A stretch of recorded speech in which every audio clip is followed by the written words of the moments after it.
मग बाबासाहेबांचं नाव आहे जो संविधानाला कारणीभूत आहे त्याला तुम्ही संपवायला निघालाय.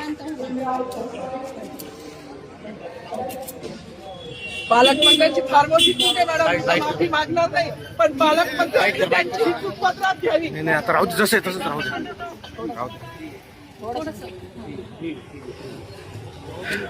मला मीडियाशी घेणं नाही मॅडम, मला सस्पेंड केलं, मी वाळूचे गाड्या उपसील, मी माती काम करीन पण बाबासाहेबांची ओळख पुसून येणार नाही. मला सस्पेंड करायचं करू शकता मॅडम, बाबासाहेबाला संपवायचं काम करायचं नाही. 26 जानेवारी 15 ऑगस्ट मध्ये मी नाही मानत पण लोकशाही मॅडम तुम्ही सुद्धा संविधानामुळे आहात, पालकमंत्री सुद्धा पालकमंत्री संविधानामुळे आहे. कोणताही जातीभेद नाही, सगळी समानता त्यांनी दिली आहे. आमच्या कानातुरात होते बाबासाहेबांचं नाव आता तरी भाषणात येईल, मग तरी भाषणात येईल. ज्या लोक संविधानाला लोकशाहीला कारणीभूत आहे त्यांची नावं वारंवार घेतली गेली, मग जो संविधानाला कारणीभूत आहे तो प्रजासत्ताक दिनाचा जो मानकरी आहे त्याचं नाव भाषणात का नाही.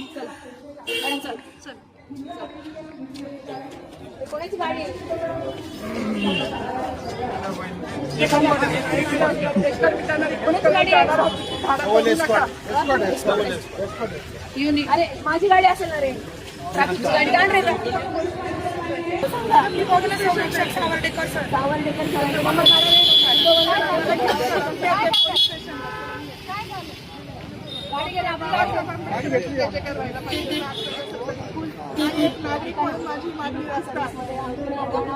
सांगितलं पाहिजे ना, सांगायला पाहिजे. माईक मागत होत्या, ऐका ना, ते माईक मागत होते पण त्यांना दिलं. आज ऐका ना, आज खाकीवर्दी असेल किंवा आपण खाकीवर्दीवर मतदान करू शकतो, बाबासाहेब शकत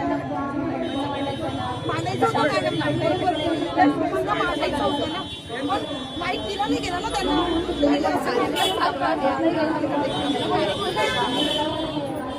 चला ना मॅडम, ती स्वतः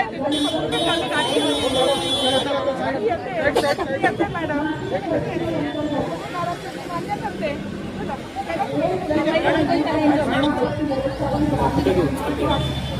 पोलीस स्टेशन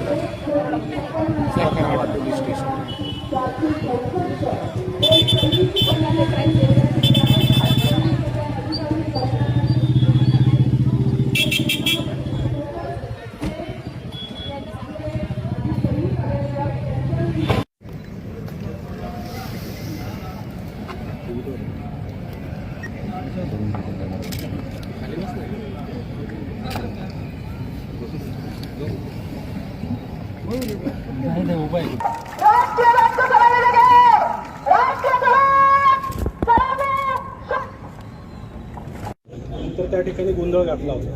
नेमकं ऑर्डर राहिला असेल पण तसा काही माझा कुठलाही हेतू नव्हता, कुठलाही माझा तसा हेतू नव्हता. आणि त्याच्यामध्ये फक्त मी घोषणा केली भारत माता की